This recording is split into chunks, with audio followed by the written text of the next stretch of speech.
我从没想过丧尸会爆发。事情最开始不对劲，是我家的租房中介朋友圈更新了一条视频，天通苑地铁站旁边的长庚医院拉起了长长的警戒线。视频点开，能听到他带着浓烈的东北口音：好家伙，长庚医院不知道咋了，警察来了，大白也来了。我在地铁上刚评论了一句有确诊，再一刷朋友圈被删了，紧跟着中介的消息就过来了。他发了一条语音，我刚戴上耳机，第二条消息紧跟着来了：美女，我刚要回你，这朋友圈就没了，我也没删呀，不知道是不是确诊，有特警，瞅着挺唬人啊。你房子是不马上到期了，要续不？我皱了下眉，续租的事儿我确实还没想好。天通苑的房子架构好，周边设施齐全，也便宜，可是居住的人实在太多了，每天早八的地铁挤得我身心俱疲。只是真的要搬走，从找房子、搬家再到后期押一付三，还是挺麻烦的。在我犹豫间，中介的第3条语音就发过来了。这次是个59秒的长语音，我顿时感觉头疼。前半段他就是说现在7月大学生都毕业了，房子不好租，要续约的抓紧有优惠。后半段听着就有点不对了，没有任何预兆，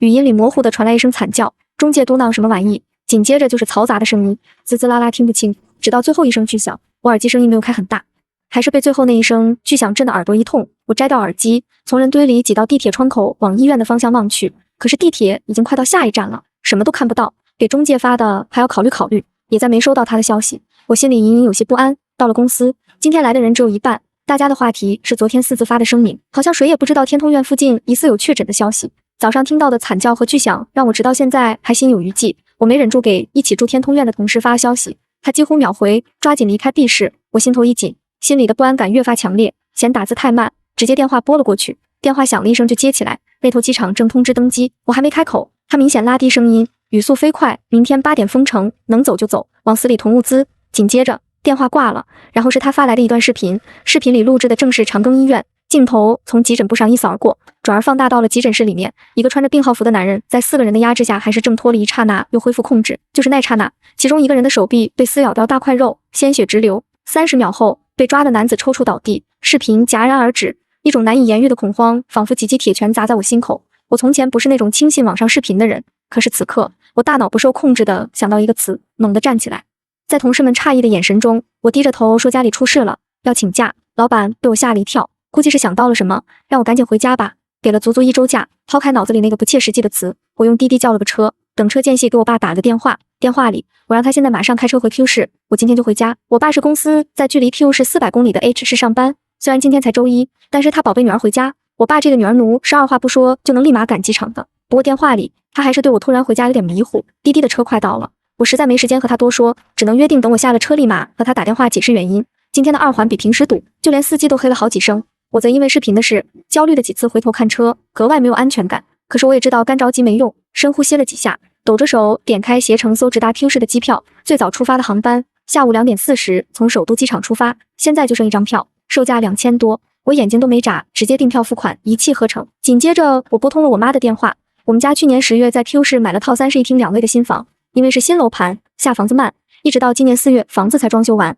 4月以来我这边一直有疫情，回去就要隔离14天，去看我们家新房的事情就耽搁下来。电话接通，我妈还没说话，我先要了新家的地址，然后就让她现在就下班，我今天下午到家。电话里我妈果断拒绝，她是一名非常理性的化学工作者，如果我一言不合就扰乱她的工作，还给不出理由，她很难信服我。然而谁让我是她女儿，当我说我买了一大堆食材，今晚上让她做给我吃，其中排骨半天不回去就化了，其他的食材还容易丢，她立马就一边骂我浪费钱，一边请假回家。挂了电话，车总算驶出了堵成红色的路段，赶上了京承高速，高速上车也很多，几乎像到晚高峰的程度。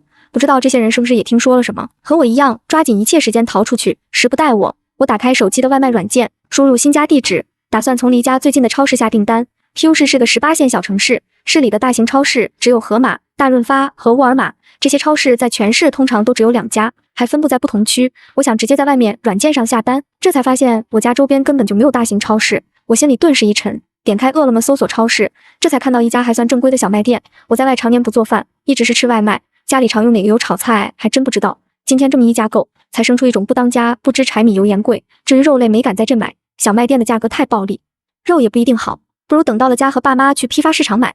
付款一下就花了我2W 多，这还是因为不知不觉车就到小区了。我想着赶紧付款，先敲定一批物资。刚下车，下单超市的老板电话就打了个过来，他再三和我确认我下单没下错后，狐疑的挂了电话。我看着订单的地址，金镶玉小区12号楼1单元 B1层，没忍住为自己的机智点赞。我知道这次大批量订单势必会引起老板的注意，所以特意避开了我住的3单元16层，宁可自己辛苦点拉物资，也不能给未来带来这种隐患。看着订购完满满当当的物资，我心里总算舒坦了些。虽然还不知道我们将面临什么，可是我丝毫没有因为我今天下午逃出这里而松懈，反而越发让自己严阵以待。视频里咬人的病号到底什么情况？几千万人口的超级大都市，交通要塞，说封就封，为什么最重要的经济文化中心反而要逃？难道不可控了？这个世界到底怎么了？到家进了我自己租的主卧后，我拨通了家里3人群的视频电话，我爸是秒接，他连电脑都装好了，就等我这个电话，接完就走。我妈是响了2、3声才接，她在厨房洗菜，手还是湿的。看见他们2个人的脸，我情绪一下没绷住，刚开口嗓音就抖得说不出来话。我从来不是个坚强的人，但那个令人崩溃的真相几乎压垮我，我不敢开口，我怕说完他们当笑话。我爸眉头一下就皱起来了，怎么了大宝？这是出啥事儿了？我妈也是一下就关了水龙头，沉默了2、3秒开口，宝宝，是不是和你突然回来有关？我点了点头，知道不是耽误时间的时候，极力压抑着生理性颤抖的嗓音，才发出了自己的声音。我不知道出了什么事情，但是我知道很严重，明天8点要封城，有人提醒我赶紧跑，还要多囤物资，我真的很害怕。爸妈，你们要相信我，真的要买最起码可以支撑1年的物资。我爸突然开口，别怕，爸爸妈妈是你最坚实的后盾。我妈也努力的想表现成没事人，但是紧锁的眉头还是出卖了她。我们不信你，还能信谁？她深吸了一口气，摘下了身上的围裙，囤货是吧？今天别等我手艺了，我先去批发市场买东西。宝宝，你把你下单的东西发给我，我看看你什么没买，查缺补漏。我爸也站起了身，点燃了一根烟。爸爸从 H 市也买点物资回去，你放心，咱们家肯定没事，别害怕，你好好收拾东西，去机场吧，别耽误了。对家人信任，我心里涌过一阵暖流，赶忙道，我已经下单一批物资了，这批东西我怕引人注目，特意放在 B1层车库，晚上8点多送到。咱们搬上楼的时候，千万注意别撞上别人。我妈拿着车钥匙就准备出门，行，放心吧。你忘了你小时候每年冬天之前，家里都囤几百斤大白菜的事儿了？你把心放肚子里，妈妈肯定不能让你受到伤害。我点点头，挂了电话，努力平复生理性抖动的胳膊和大腿，开始整理出租屋的东西。我在出租屋里真正要带走的东西还挺少的，算下来，锅具被褥家里都有，最后整理下来只有2大箱衣服、电脑，我自己囤的药品。至于吃的，我就没再拿了。虽说是2点40的飞机，我还是11点就出了门，从天通苑开到机场就半小时。但是看今天这样，我提前拿高德看了机场高速，都堵成黑红色，连忙提着2个箱子奔赴地铁站。地铁上的人比往常早高峰还多，我拎着2个箱子使劲往里挤，才挤了上去。一上去就被浓烈的汗味差点熏吐，我有种强烈的预感，或许知道封城消息的人比我想象的要多。事实果然如此，这架钢铁长龙行驶到第3站丽水桥南，就再也挤不上去一个人了。车上的人身体贴着身体，脚后跟贴着脚后跟。我努力透过地铁的窗户向桥下望去，马路上的车从一端一直堵到我看不见的另一端，他们就像案板上待宰的鱼，进退不能。已经有人弃车往回走了，我心也渐渐悬起来。此时地铁每行驶1站，我心就强烈跳动一下，生怕它行驶到一半就停在无边的黑暗里。到了北新桥站时，我拎着2个箱子，几乎是撒腿就跑。浩浩荡荡的人群从地铁里倾泻而出，我快速占据了扶梯的3个台阶，剩下一部分人则你争我赶抢占远处的直梯。只是抢直梯的人实在太多，转眼间人一满就升上去。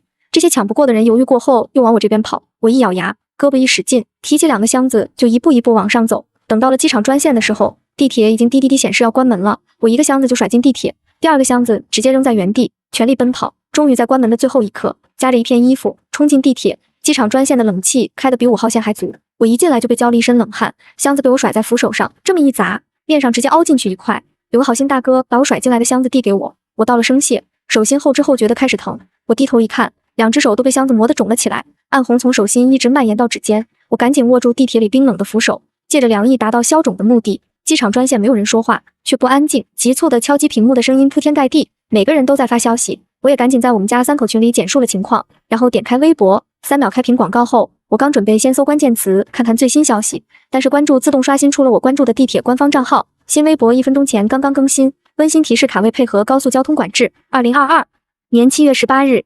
11:40起至末班车，首都机场线将暂停运营，高速行驶的列车因空气挤压发出尖锐的哭嚎声。我在这笑声中头皮发麻，在鸡皮疙瘩暴起和不断跳动的神经中，我清晰意识到这是去机场的最后一班列车，接下来是更不好的消息。我打起精神，开始搜封城长庚医院、天通苑这几个关键词，微博词条全部被炸掉了。这种此地无银300两的做法，贝家总是玩得明明白白。紧接着，我只是犹豫了1秒，就输入了我最想搜的词“丧尸”。在列车到站的提示音中，我号炸了。我用手臂擦了下额头流下的冷汗，抓起箱子站起身，随着人群向车外狂奔。我们所有乘客保持默契的沉默，拎箱子的手火辣辣的，再疼，我却没空管它。此刻，我内心的震撼远比疼痛来得更剧烈，肾上腺素分泌的动荡让我耳骨震颤，真相太过让人毛骨悚然。进入机场后，安检开始严格起来，除了要健康宝绿码、48小时内阴性证明，还需要由机场工作人员带去，一边将自己到过的地方全部写下来。我的眼睛因为汗水流进去开始火辣辣的。监督我的小姐姐递给我一张纸，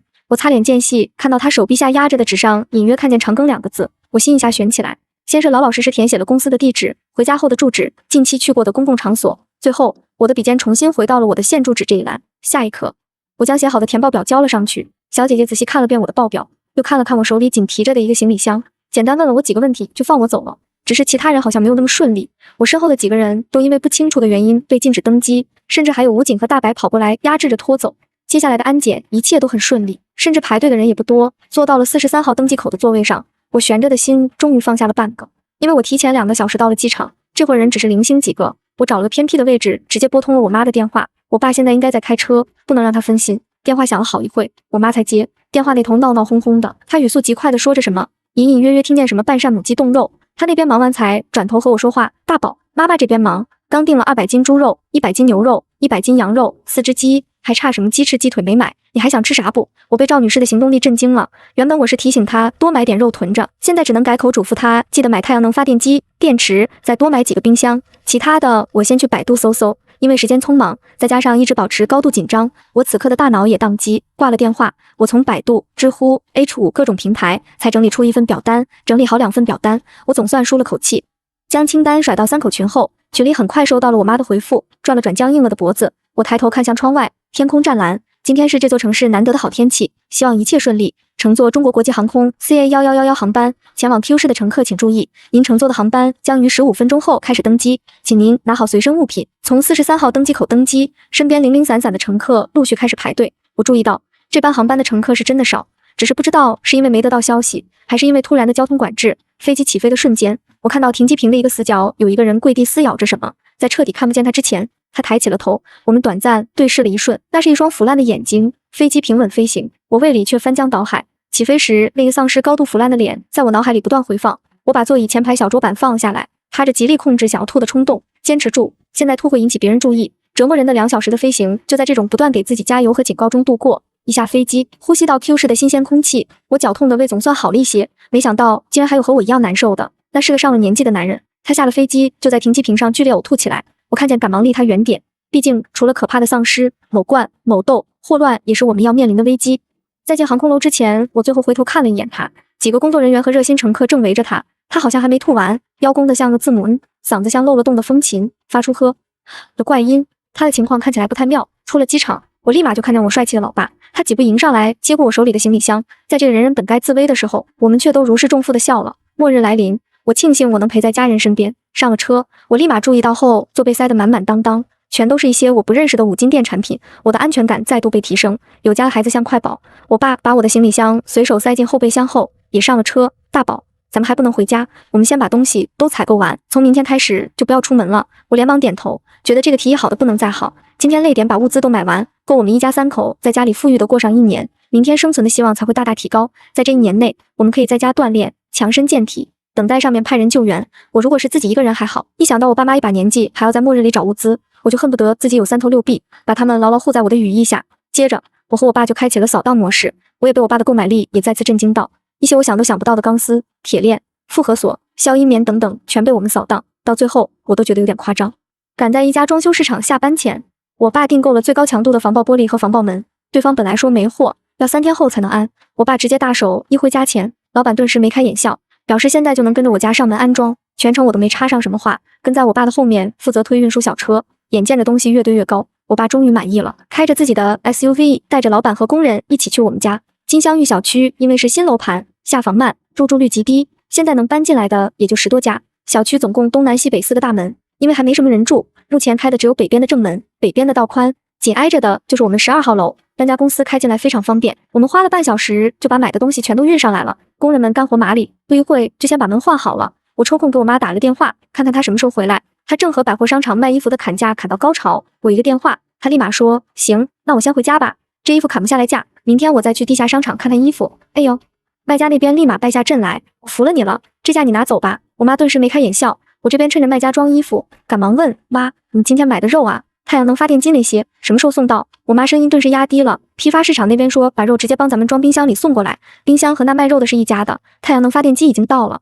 我让放在1502的门口，那家我知道，房子还没装修，没人能看见。其他的，我让搁在20楼楼梯间了，那么高楼层，没人上去，而且20楼以上也都没人住。挂了电话，我先是去15楼看了遍太阳能发电机，然后拿着手机悄咪咪爬楼到20层，拿着我做表单对照送货送来的东西，矿泉水、卷纸、自热火锅、石灰、蓄水桶、雨水收集器、酒精什么的都到了。只是这些物资实在太多了，从20层的楼梯一直浩浩荡荡摆放到了24层。因为领了外人进来，我对物资就这么放楼梯间还是有点担心。所幸安玻璃也没我什么事儿，我就坐在楼梯间一直等到工人们施工完都撤了，才下楼喊上我爸一起搬物资。囤货的过程爽，搬货的过程很酸爽。我和我爸大包小裹搬了1/4，我妈才回来，她也是一手拎仨袋子，没空帮我和我爸的忙，一直搬到9点，我们物资才搬了一大半。这时候我在网上小卖店订购的物资也到了，配送员把东西一股脑堆到1单元 B1层门口。我们一合计，楼上的物资一会再搬就行，楼下的物资可是实打实挡到了，还引人注意。于是一人又推了个拿快递的手推车，坐电梯下到 B1开始整理1单元门口的货。这期间我几次头昏眼花，但是把货运到家里又实打实的满足。最后我们累得不行，一人炫了一根巧克力棒，又继续投入战斗。到了晚上11点多的时候，我妈订的肉和冰箱终于送来了。我们家电梯是1梯1户，1层2户，中间有个结实的防火门隔着。本来为了省事儿，想让他们送到隔壁的，但是我妈觉得这家大半夜送肉挺奇怪的，而我们家门口和屋里堆的全是物资，也绝对不能让他们看见。于是我妈留了心眼，让他们送到对面10号楼2单元楼门口就行。送货的老板看起来没什么异样，很爽快的就答应了。我爸和我妈则从11号楼 B1层绕到了10号楼2单元，从2单元里面出来，用大推车把冰箱一趟一趟运回家。这期间我也没闲着，知道这一趟下来他们俩要得休息几天，一个人从 B1把剩下来的物资运了回来。最后全家折腾到凌晨2点，才把今天下单的所有物资运到家里。算下来距离闭市封城还有不到6小时，夜晚的小区安静的可怕，我没心情睡觉，家里因为物资也是乱七八糟的，没处落脚，一堆东西等着我们整理。我趁着爸妈还在捣鼓太阳能发电机，去厨房煮了3碗面。我不在家这2年，自己虽然不太做饭，视频教学却学了不少。俗话说上车饺子下车面，我抽出3人量的挂面，等到水烧的咕噜咕噜的沸腾，快速将面条撒了进去，然后我从橱柜里拿出3个大碗，一碗舀了一勺猪油，撒了少量葱花，加了一勺生抽，一勺香油，少量鸡精和盐。等到面条在滚水里翻滚起来，我拿起汤勺在沸水里盛了一大碗汤，淋在碗里的调料中，蒸汽混着鲜香铺天盖地地侵入我的味蕾，肚子咕噜一声。等到碗里的调料已经和面汤融合在一起，我关火捞面，一气呵成，3碗自制阳春面出锅。我把3碗面端到大厅的茶几上，我爸我妈这时候也饿了，放下手中已经拼装的差不多的太阳能发电机，3个人就这么坐在地板上，几口就把一碗热乎乎的汤面下肚。我爸还把汤喝了个底朝天，舒坦的冒了热汗，人一出热汗，身体里的寒气也逼了出来，精气神也足了。我们又稍微休息了片刻，继续投入到物资当中。5000瓦太阳能发电机已经研究的差不多了，剩下的大件、雨水收集器、雨水过滤器都暂时用不到。虽然到了7月，PU 市这几天的天气预报却显示要降温，没什么雨。我们决定先把用不上的搁置在阳台，等用得上的时候再拿出来安装。接下来我妈就制定了干活计划，我和我妈负责食品归类，我爸负责工具类归类，其余不着急的明天再说。还好我们家这是新房，书房除了一个大书柜，连电脑桌都还没置办，省了家里很多空间。不仅如此，一直没人住的次卧也只有一个双人床，本来其余的次卧定制家具下个月就到，不耽误我11回家住，现在看来根本就用不上了。就这样，因为不太需要倒腾家具，我们整理物资到早上5点多就全都归置完了，超额完成任务。只是家里只有180平，放了这么多物资，除了客厅我预留出的休息区，其余地方基本没什么下脚的地方，整栋房子就像个大仓库。还有2个多小时闭市封城，谁都没有睡意。我爸拖地，我妈开始拿种子发芽，我则为了我妈昨晚上从菜市场带回来的4只母鸡，4只母鸡被养在厨房那边带门的阳台里，阳台只放了鸡，剩下的就是各处都堆了隔音棉，还煞有其事的放了个空气净化器。喂完鸡，门一关，公鸡打鸣都听不见。天已经大亮了，我得空拿蓄水桶开始接水，然后点开了朋友圈，我以为点开会有一些什么小道消息，结果刷下来，昨天一天大家都岁月静好，只有几个人的朋友圈定位在了国外，发出一些不知情人就看不懂的感慨。在一片岁月静好中，我们一家正吃着我妈做的三明治，三明治中间加了一片西红柿，一个煎鸡蛋，还加了培根，一口咬下去，汁水在嘴里爆开，香得我开始犯困。砰一声巨响，我本来在打架的眼皮被吓得直接张开到最大，在我迟钝的大脑还没回反应过来怎么回事的时候，一声凄厉的尖叫又在小区内响起。啊！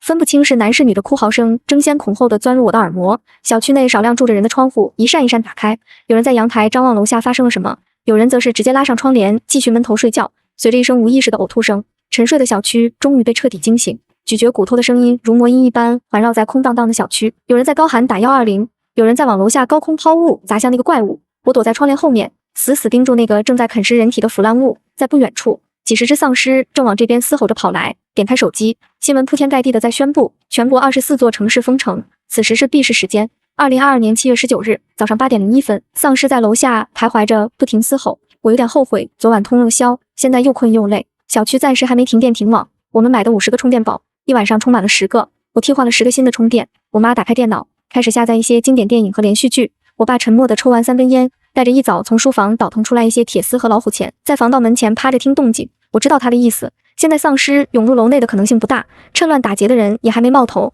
今天去把我们这层楼梯的防火门用铁丝网绑上是最安全的。我们小区的电梯只能刷卡乘坐，卡的权限是几层，电梯就只能停在几层。门外没什么声音，不过小心点总是好的。等了半晌，我爸这才有了动作。他本来想自己过去，我不放心，拎着个菜刀跟在他身后，一前一后推开了家里的防盗门。楼内一片寂静，也不知道我们家这栋楼现在有没有人住。我们照着限摆渡的视频，用铁丝绑成了一个军用结。当外面有人试图侵入时，这种军用结不管是蛮力还是巧力，都没法破开，只能等里面的人强力解开才行。至于我们和隔壁空屋子走廊中间的那道防火门，我妈的意见是，既然都做到这份上，就别给对方留破绽。于是我和我爸先是把对面楼梯的防火门也扣上活结，又给我们和隔壁中间的门挂了几个锁。挂完锁，我回到屋子里，简单塞了块巧克力，开始观测楼下的丧尸。电影毕竟是电影，我不能完全依照别人创作的东西去评估我们家楼下的这些鬼东西。今早上被吃得破破烂烂的那个人已经加入了丧尸的队伍，以此预估，丧尸可通过唾液、血液传播病毒。目前楼下这些丧尸看起来还不具备智慧，此时正漫无目的的原地打转。上午呕吐大哥吐完后，他们也有感知，一起聚集在呕吐哥住的10号楼附近徘徊，这说明听力和嗅觉，也可能是丧尸们袭击人的依据。我们家窗帘买得很厚，早在昨晚上安完玻璃就拉得严严实实了，别人家可就没那么幸运。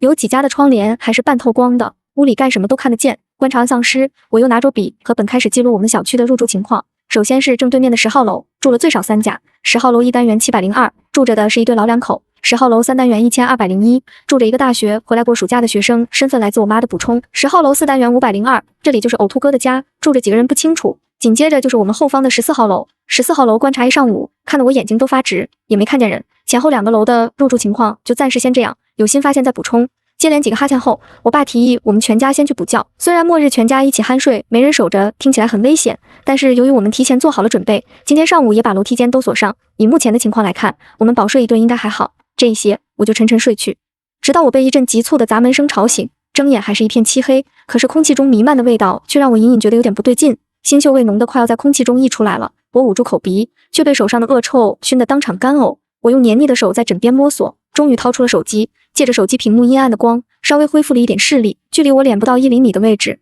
有一只高度腐烂的丧尸。我们2个借着光亮对视着，那一秒，我从脚尖到天灵盖都承受着灵魂的战栗。我想起来这双眼睛，1天前我在闭市的机场见过，在我妈的摇晃中，我勉强从梦魇中清醒了些。那双可怖的眼睛已经不见了，屋内也亮着小夜灯橙黄色的光。我的四肢如灌了铅般，根本没有知觉，一度还以为梦里的丧尸已经把我的胳膊腿全吃了。我妈拿着浸了凉水的毛巾盖在我额头上，紧接着拿出几粒药塞在我嘴里灌了下去，热水顺着喉管一路流进胃里，我这才察觉喉咙肿了。迷糊间，她又拿勺子喂了我几口粥，我实在没什么胃口，喝了几口就又躺下继续睡。这一觉睡了1天，期间又吃了几次药，还拿酒精擦了全身。在清醒时候已经是20号的下午，清醒后我才知道，昨天睡了之后我发了一夜高烧，因为连着2天连轴转，回来的一路担惊受怕，到家也是通宵搬物资。我这种体能一级渣，是家里唯一一个倒下的。没想到我这个年轻人对丧尸的接受度还没我爸我妈高，我决心病好就开始投入锻炼，不能再这么脆弱了。好在我们家药备的齐全，我妈又没怎么睡，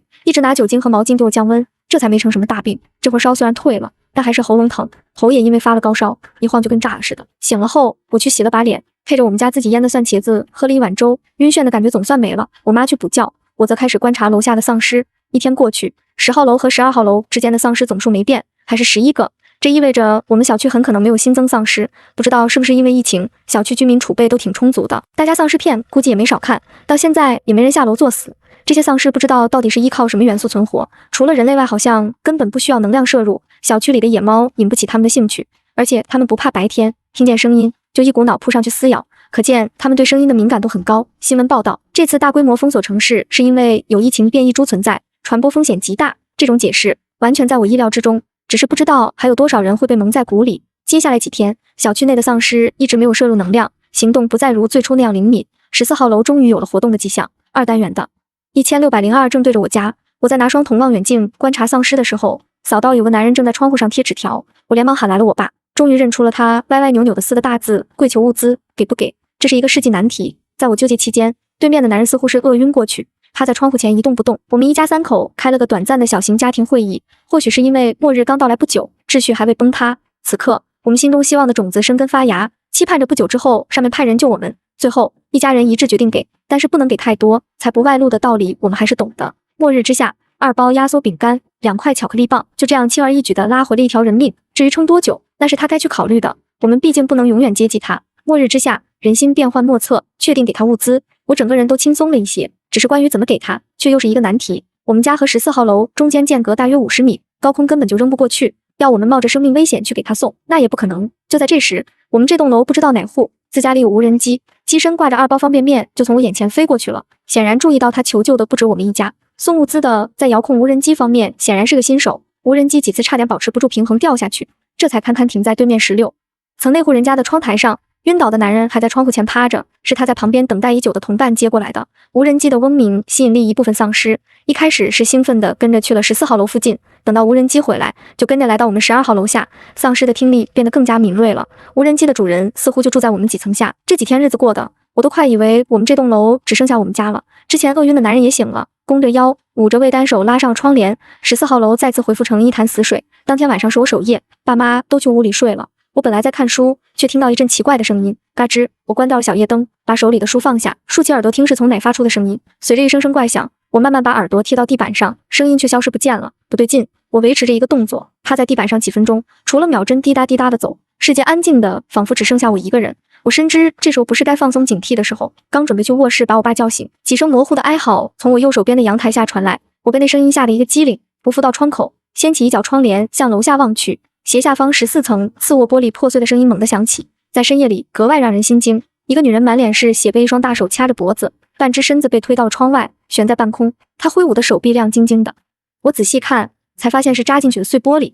她忽然瞪大了眼睛，她看见我了。女人张口又闭上，我不懂唇语，却读懂了意思。紧接着，她被猛地推出去，重重摔在地上，到死都歪着头盯着我家的方向。楼下饥饿已久的丧尸嘶吼着冲上前，吞噬着散发着浓烈腥气的血肉。黑夜被撕裂了一角，小部分沉睡的人被这声巨响惊动。黑暗中，大家仿佛默契地达成了什么协议，没有人开灯。我站在原地，全身僵硬，除了激烈抖动的牙齿，全身上下没有一块肌肉是属于自己的，小腿都开始抽筋，依靠抠着墙皮，我缓缓坐到地上。这时，楼下传来玻璃踩在脚下发出的咯吱声。我拿起被手心焊进出印的手机，打开后置摄像头，透过窗帘的缝隙，看向斜下方的14层次卧。一个人闯入我的摄像头，他小半个身子从窗台探出，巡视了一圈，目光不经意地扫过我家的方向，停了下来。我在手机里和他来了个对视，在我几乎以为他看见我的时候，男人移开了视线，转头盯着其他屋子看。我有种不祥的预感，这个人的注意不止在这一家，而且我总觉得他有点眼熟。爸妈不知道什么时候醒了，问我什么情况，看见他俩，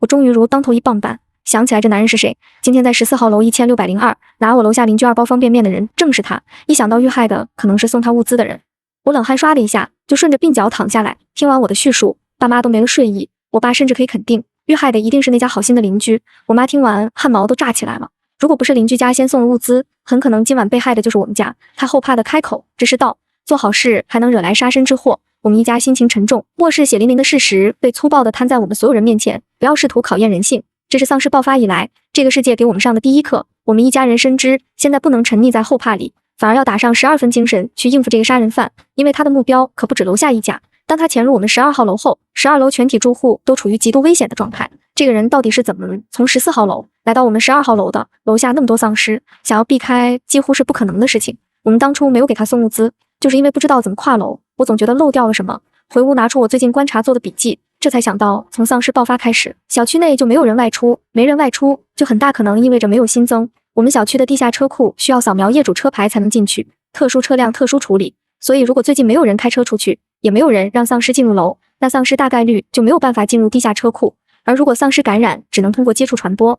地下车库显然是目前最安全的地方。14号楼的这个住户很可能也发现了这一点，冒险通过地下车库进来的。不过这一切都是我的猜测，如果有任何分支出现，我的猜想就要被全部驳回。穿越地下车库的危险度还是很高，如果是我，绝不会选择这种方法拿自己的命去冒险。这人是个不要命的亡命徒。最后，我们一致决定，我回屋补充睡眠，妈妈守夜，爸爸则去给我们家消防门里再加固一层。我们一家人既然团聚在一起，就谁也别想试图打破我们的堡垒。第二天，果然如我们所料，男人不满足于1402一家人的物资，开始逐层排查。他很狡猾，先上到顶楼26层，然后一层一层往下搜。我清楚知道20层往上没有人住。果然，一个上午他就把上面全都摸清了。原以为他要等到下午4、5点才能找到我们家，结果等到下午2点半的时候，我就听到了窸窸窣窣的声音。他来了，我把耳朵贴在防盗门上，听到模糊的撬锁声音，还有他压抑不住的兴奋的喘息。男人咒骂的声音持续10分钟。我妈试图捂住我的耳朵，我感觉好笑，主动离门远点。她不知道，我在末日前早就是峡谷身经百战的喷子，要不是此时条件限制，外面捂耳朵的可能就是那男人了。他手头上的工具显然解不开我们家加固过的楼梯消防门，就算能进来，他要面对的还有末日前一晚安装的顶级防炸门。我看向窗外，楼下的丧尸已经因为听到了动静，逐渐聚集在我们楼下。男人似乎咒骂累了，声音渐渐停歇。我盯着楼下的丧尸，逐渐产生了一个疯狂的想法。这个想法在我胸口叫嚣着，在越来越强烈的震颤中喷涌而出。谁说被困在屋内一定是待宰的羔羊呢？我妈从最开始的担惊受怕，到现在置若罔闻，还没等男人走，就先叫我去厨房做晚饭。我爸则继续守在大厅。我们都知道，吃饱了才有力气应对麻烦。我在厨房主要是负责帮忙。今晚上我们家开荤，炖排骨。先把排骨洗净，去掉血水。趁着我妈不注意，我把血水灌进空矿泉水瓶子，接着排骨冷水下锅。等到水沸腾后，我拿勺子撇去上面的浮沫，把排骨用筷子一块一块夹到盘子里。这时候的排骨还只是熟肉的颜色，没什么特别。我几天没吃肉，就算没什么调味，已经开始吞咽口水。我妈起锅烧油，放入葱、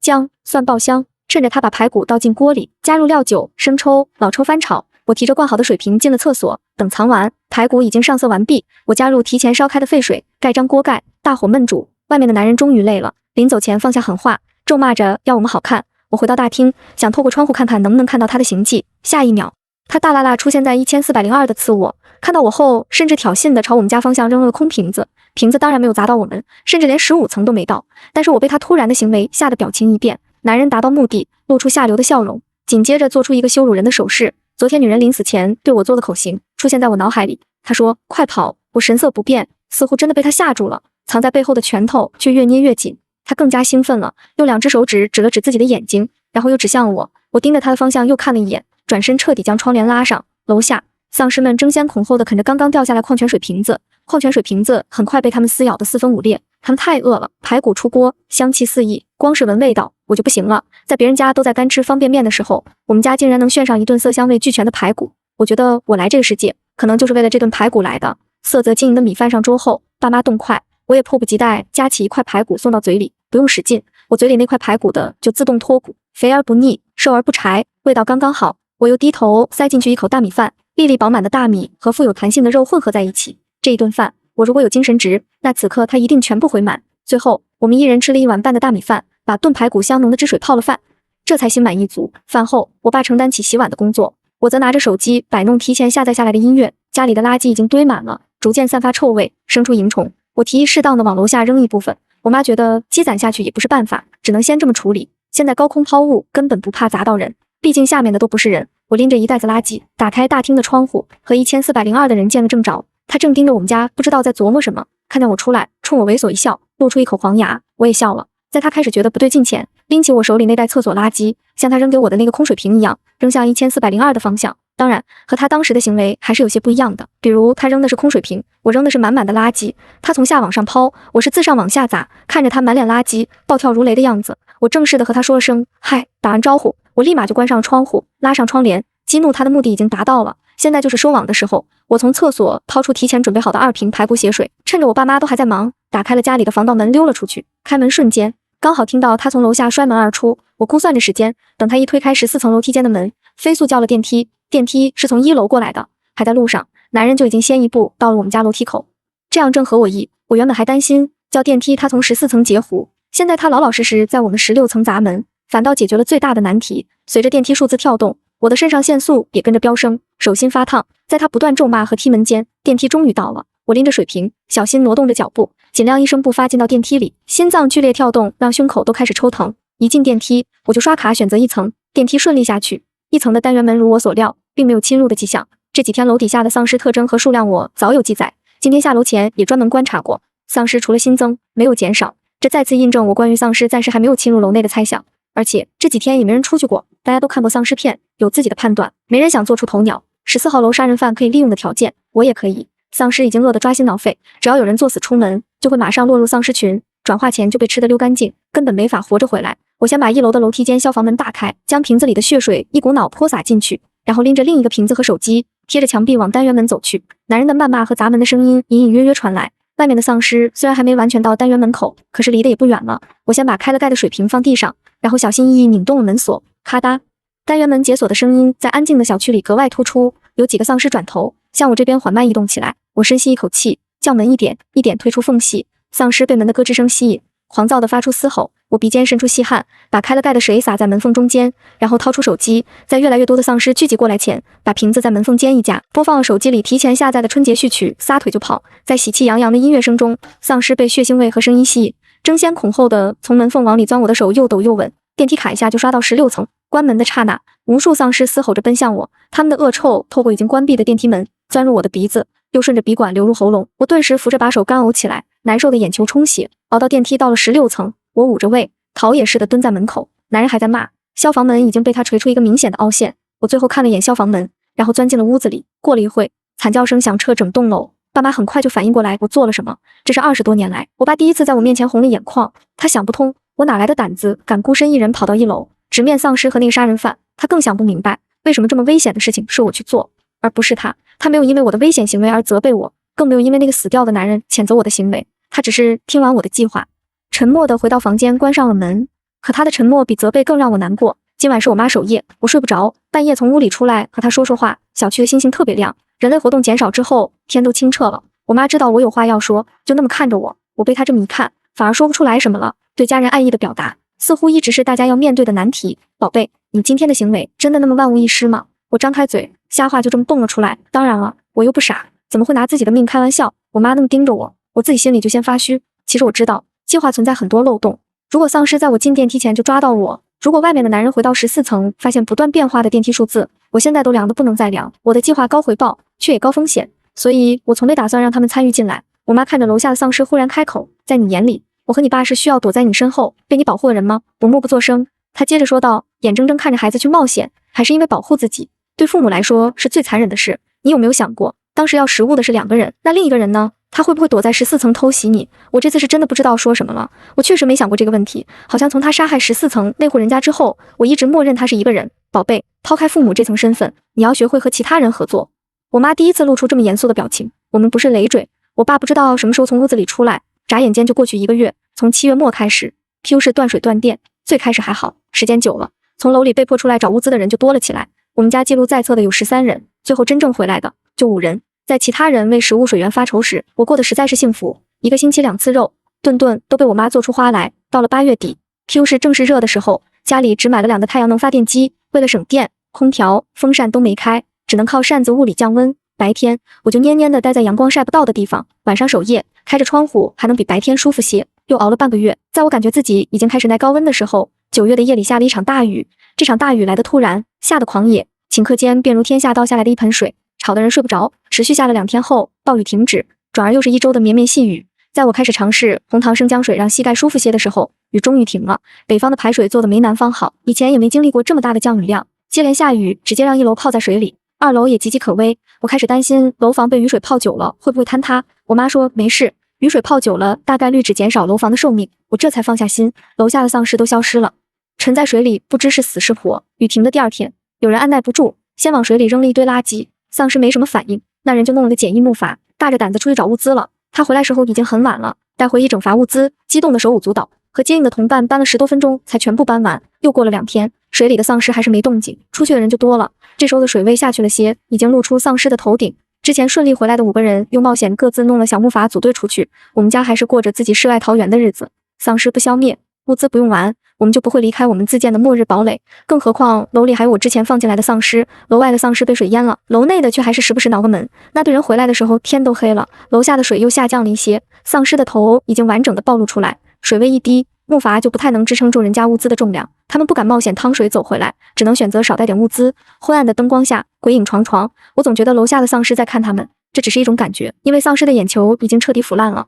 说看他们实在不科学，可是水下的丧尸放佛和之前有什么不一样了？那队人很快就搬运完了物资，勾肩搭背的上了楼。他们这次拿的物资只够一个人生活3天，我估计他们明天还要再去拿一次。果然不出我所料，第二天一大早，一群人就浩浩荡荡的在小区花园集合了。这次出来组队的足足有11个人，一人牵着一个小竹筏，有男与女。10号楼住着的那对老夫妇也加入了队伍。我妈早上做了疙瘩汤，我去厨房端了一碗溜到了阳台，边小口吃边继续透过窗帘观察他们。差不多快到9点半的时候，又来了2个人，一男一女都穿着同款健身服，应该就是这支队伍的领队。现在的水位已经降到丧尸胸口的位置，他们对完人数就准备出发。变故就在一瞬间发生了，一直在水里没什么动静的丧尸暴起，以我从来没见过的速度冲向人群。领队反应很快，一刀砍掉了最前面丧尸的头，但是其余人就没那么幸运了。最先倒下的就是那对老夫妇，很快领头的那个男人就被一只速度更快的丧尸扑倒，紧接着5个、7个、10个、13个，最终小花园变成了血腥的屠宰场，被撕咬出了血水，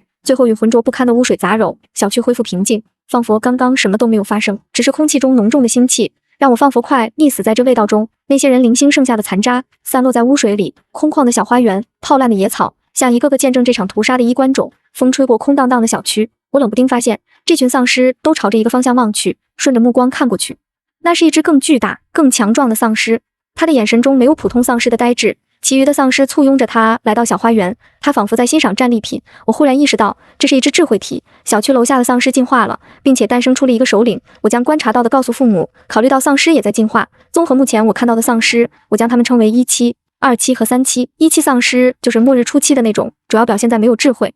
2期丧尸是这次屠杀小区居民的进化种，特点是体能全面升级，有简单的智慧。3期丧尸则是可以统治这些丧尸的智慧种，甚至还会产生情绪。目前丧尸进化是趋势，如果不早点消灭，大概率还会出现4期、5期，这不是个好消息。我们和上面 CF 已经失联了很久，这个世界现在变成什么样，我完全不知道。什么时候才会来人拯救我们？我开始对人类必胜的想法产生动摇。楼下的丧尸又坚持伪装了1周，最后判断了小区里再也没有什么食物，一同朝市中心方向前进。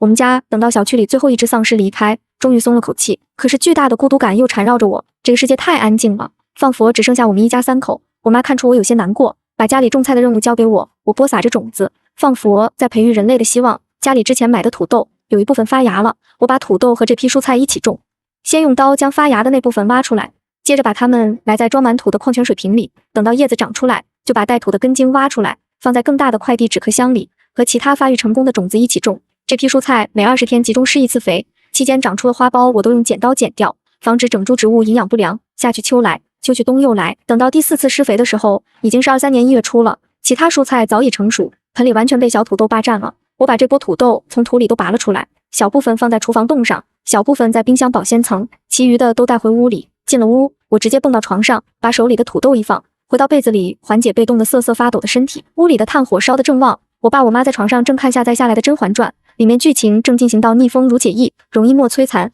自从 Q 市入冬，气温骤降，我们就搬到了一个屋子来节省炭火。没睡的时候，每1个小时开窗通风1次，睡了就把炭火灭了，插上电热毯。家里除了主卧和种蔬菜的阳台烧炭以外，其余地方都冷得像进了冰窖。今年的气温到底有多低，我们根本就无从查看。但是从目前感官上来说，今年似乎是比往年还要冷的。只要离开烧着炭火的屋子，去屋里其他地方，没走几步，我的鼻子和耳朵就像是要冻掉似的，冷得生疼。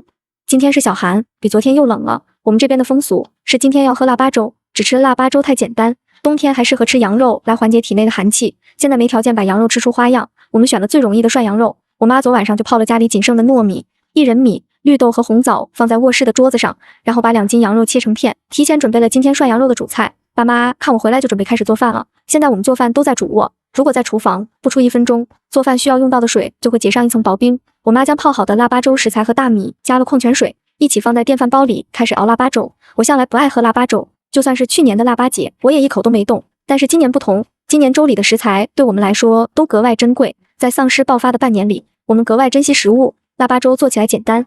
接下来我们全家就开始准备这顿涮羊肉。我蹲在垃圾桶旁边削土豆，我爸全身上下包裹严实后，去冰箱保鲜层取了我们自己种的大葱、生姜、蒜、香菜、香菇、大白菜、地瓜、萝卜，把这些放在卧室后，他又回去拿了末日之前我们囤的玉米、笋、火锅丸子、大禹蘸料、冻豆腐、酸菜和我妈昨天切好的羊肉片。我用一盆水把所有蔬菜都洗干净，然后掏出家里的电锅，加入矿泉水、葱段、姜片和大枣。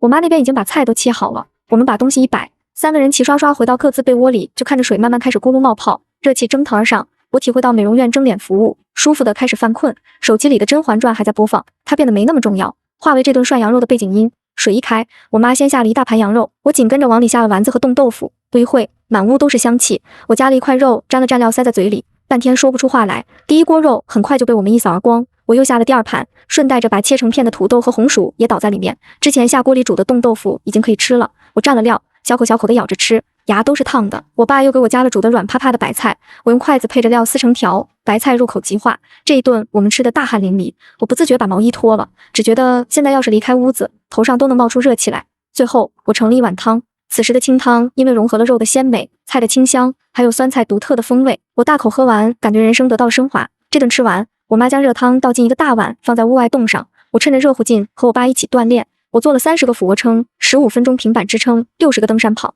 以前要我做一个俯卧撑都难，现在这些对我来说不是难事。晚上我们喝了腊八粥，就不再吃其他的增加肠胃负担。吃完，我妈看着日历说还有17天就过春节了。Q 市半夜下了雪，这场雪下的又大又急，白茫茫一片大地真干净。夜里3点，市中心方向传来一股巨响，将我们吵醒。那边的天隐隐透着红光，原本黑咕隆咚的天幕放佛被泼上一层华彩。我有预感，丧尸又进化了。自那声巨响后，后半夜的爆炸声再没有停过。我们家被吵得睡不着，干脆全家都起了床。这次的动静比以往大很多，一直持续到上午9点多才逐渐安静下来。吃完早饭，我犹豫着说道：“这么大的爆炸，是不是军队来了？”爸妈都陷入沉默。从产生这个想法后，希望的种子就破土而出，在心底生根发芽。它时不时刮我那么一下，让我心痒痒。可希望在末世里太过宝贵，期待的同时我反而害怕，害怕这一切都是我的幻想。很快，答案就出来了。1周后的清晨，3辆重装军用车开进了我们家小区。自从上次丧尸进化，小区里就再无生命迹象，我们一家人也松懈下来，没再安排守夜。小区大门封锁，产生刺耳的噪音把我吵醒。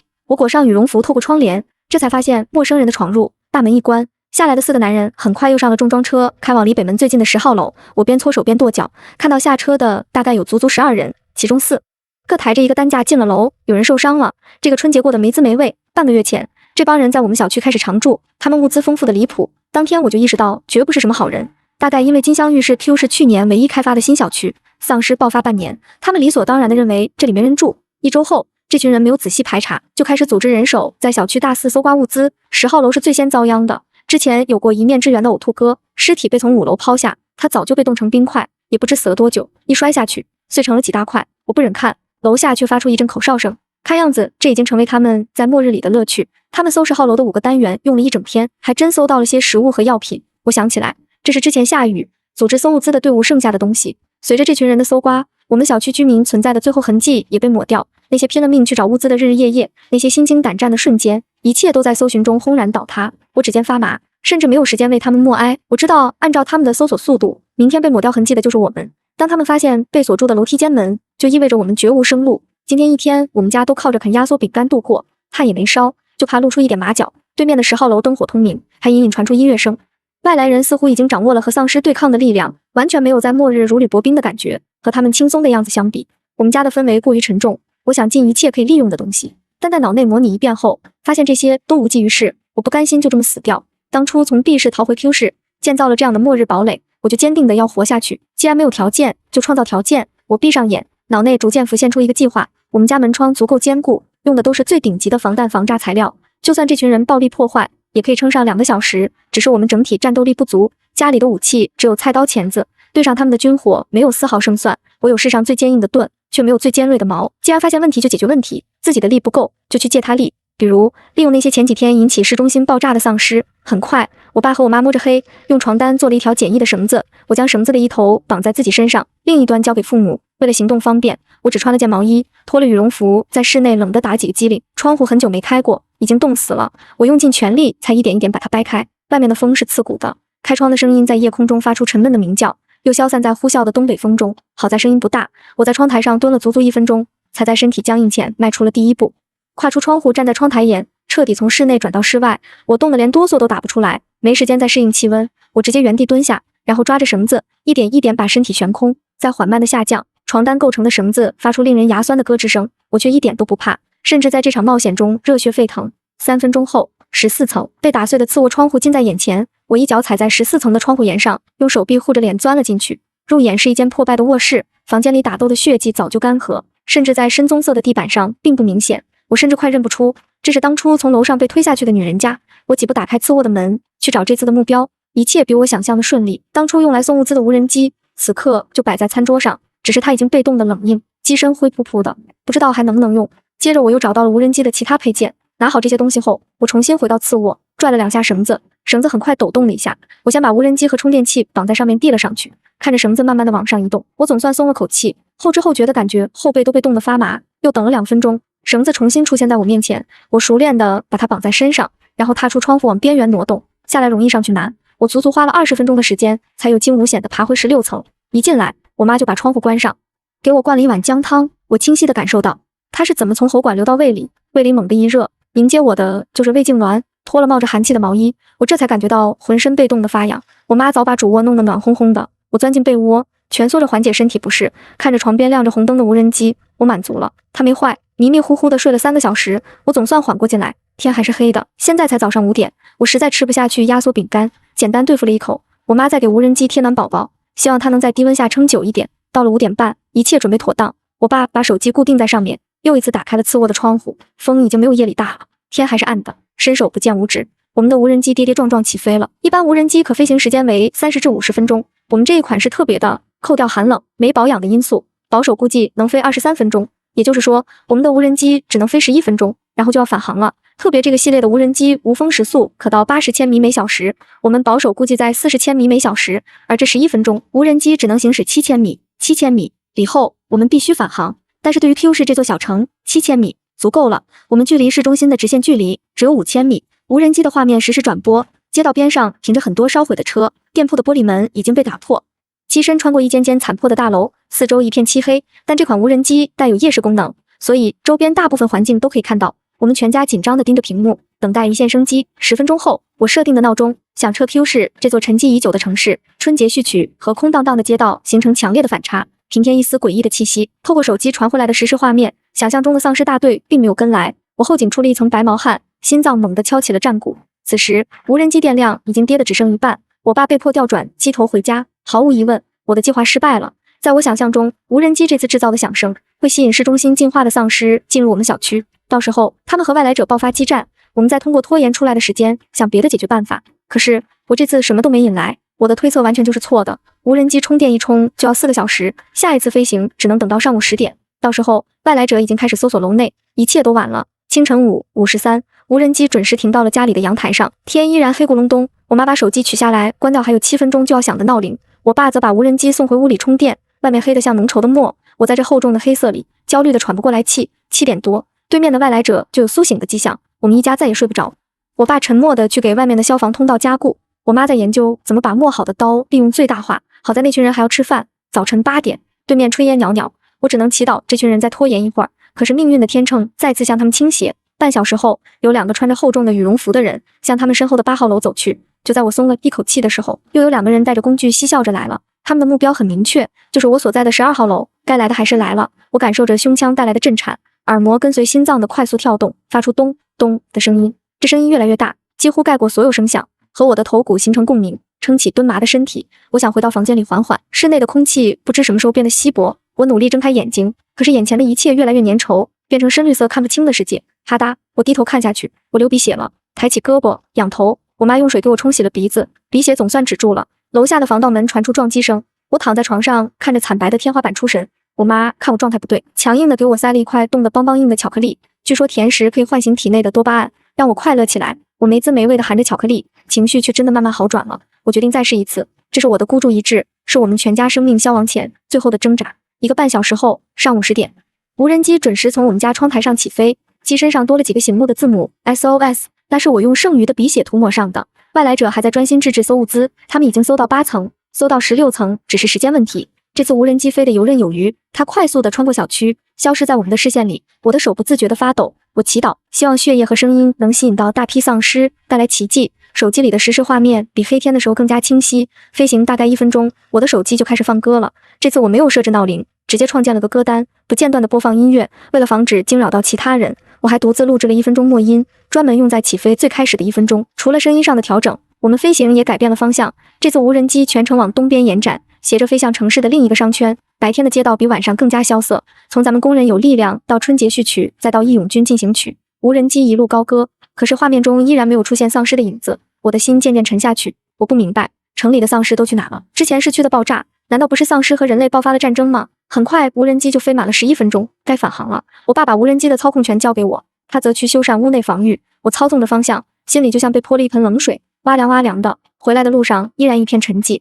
我不死心，调低了无人机的高度，希望高度接近地面，声音更响亮些。可是还是什么都没有，人类、丧尸全都不见了。我们一家3口似乎是 Q 市幸存的最后一批人类。在脱离社会的这段时间， Q 市发生着我无法想象的变化，孤独感再次环绕我，它催促着我快点接受现实，我们真的被抛弃了。视线逐渐模糊，我努力睁大眼睛看着屏幕，无人机还在快速穿行。在快到小区的时候，我操纵着它在一处隐蔽的草丛降落，就永远停在这里吧。我闭上眼，心里默念道：死亡是所有人类的终点，但希望是心中之火，熊熊不灭。如果真的被攻破，我希望这群人的物资能少一些是一些。无人机的功能性太强，绝对不能落到他们手里。我妈的磨刀声逐渐变大，不再掩饰。我爸久违地点燃了一根烟，我们都在做最后的准备。我在刺耳的磨刀声和呛人的烟味中睁开双眼，拿起手机打算把它关机。无人机的画面还定格在小区枯萎的杂草。在我拿起手机那一刻，画面动了动，那是一双手，这双手没有腐烂的残渣，它被冻得通红，宣示着生命的活力。我瞪大双眼，只见手的主人捡起了无人机，紧接着一个戴着军帽的脑袋出现在镜头里，他的嘴巴一张一合，似乎在说什么。画面一转，一支整齐的军队出现在视野里，随行的车辆上贴着一面鲜红的国旗。2023年1月17日，距离春节还有5天，外来者和军队发生激烈的交火，他们似乎早就打过交道，双方打得又狠又准，不过还是我们的军队更胜一筹。交火当天，外来者就落了下风。接下来2天，我们还是没有生火，继续吃面包和压缩饼干。第4天的时候，外来者终于扛不住，选择投降。军号声响彻小区，我躲在窗帘后面，看着外来者一个接一个爆头被押送到车上。外面下起了鹅毛大雪，军队冒雪在小区进行最后的清理。我看着军绿色穿梭在白茫茫的大地之间，仿佛春天来临，散发勃勃生机。我说不上来是什么感觉，只觉得心被揪着。我妈没忍住湿了眼眶。我后知后觉地明白，心里涌动的是劫后余生的酸涩。军队很快就清理到我们家这栋楼，楼道的低等丧尸轻易就被解决。我们一家3口坐在大厅的沙发上。这几天我们家没敢烧炭，白天就穿羽绒服，晚上睡觉就开电热毯，贴暖宝宝。现在坏人被消灭，我们也大着胆子重新开始烧炭取暖。卧室里的炭火被挪到了大厅。这半个月，我在大厅窗帘后面观察外面的情况，手上生了不少冻疮，又痛又痒。我妈刚用热毛巾把我的手包上，外面的消防门就传来咚咚的敲门声。他们来了。我爸主动打开防盗门，他让我和我妈好好待在屋里，自己拿着之前磨好的武器出了屋。在电梯间和对方交流，我有些恍然，距离丧尸爆发已经过去186天，我们早已对所有人失去了信任。丧尸爆发的这段日子，我们知道能依靠的只有自己。外面的军官似乎早料到这种情况，他们平静地接受这次灾难带来的后果。公信力的缺失不再朝夕，他们没有办法左右我们的想法，只有赶快恢复社会秩序，让一切回到正轨。人民有信仰，国家才有希望。他们为我们带来了外面的消息。本次丧尸爆发是全球性灾难，我们国家是重灾区之一，政府已经尽全力抢救。他们在 Q 市消灭了东北地区最后一批丧尸，目前国内仅剩3座城市还没有清理干净。之前我们在夜间听到的爆炸声，就是他们和民间组织联合开展的貔貅行动。我们的无人机之所以吸引不到丧尸，也是因为 Q 市已经没有丧尸了。所谓的民间组织，他们并没有延展开说。我想起之前小区外来者那些物资和武器，知道事情其实没有他们说的这么简单。只是对于我们这样的普通居民来说，这些并不重要。这半年来 ，Q 市已经变成了一座空城。政府在每个省份的省会城市都建立了临时避难所，大部分活下来的居民都迁移到了那里。我们小区因为远离市区，又是新开发的，所以下发通知优先级靠后。大概是因为我们小区入住率太低，导致热度不够强，政府通过军用无人机热感应，排除了我们小区居民生还的可能。说到这儿，外面的小哥说了一句对不起，我爸听他情绪不太好，反过来安慰他。过了一会，他才继续讲述，无人机低空飞行其实早就引起了他们的注意。今天第2次飞行的途中，军队就发现了飞身上歪歪扭扭的SOS， 只是他们也不敢确信，这究竟是求救还是敌方的计策。他们不愿意放弃救人的机会，所以一直暗中跟着无人机来到我们小区，见机行事。我正趴在防盗门上继续听他们说话，却听到我爸用钳子把铁丝一点一点掰开。楼梯间消防门长久没活动，拆下铁丝后推拉，发出让人牙酸的声音。这是丧尸爆发以来，我们第一次打开我们的消防门。我听到我爸开口，我相信你们，相信国家。外面的军人们似乎没想到他开了门，还有点猛。我爸就继续说道，今天除夕，进来吃点饺子吧。30一过，春节当天凌晨6点，我们家就踏上了前往避难所的路上。家里的米面粮油能带的我们都带了，半年过去，剩下的其实也不多，最值钱的还是我们自己留的种子。据说避难所特别缺这个，一颗能换上好多物资。至于熟透的蔬菜，昨天都用来包饺子，人多力量大，一晚上就把我们家培育的青菜吃了个光。剩下的我也存了私心，不想带走，就当给自己留个退路。这是经历过这场末世之后不可避免的心态转变。上车前，我看到被扣押的外来者震惊的目光，他们似乎没想到我们小区竟然还有活下来的人。其中一个长得凶神恶煞的人冷眼看着我，我不知道他是不是在琢磨怎么报复我，对我来说都已经不重要了。在这么多军人中间，我前所未有的感受着浓浓的安全感。开往 H 市的路上，沿途的城市街景残破不堪，我闭眼不再看，一直到驶出 Q 市。我趴在窗口，最后看了一眼这个我足不出户了187天的城市。我希望它尽快好起来，一如我们人类一样，生命的烈焰燃烧起来，像火龙一样席卷大地。希望是复利于存在的，有存在便有希望，有希望便是光明。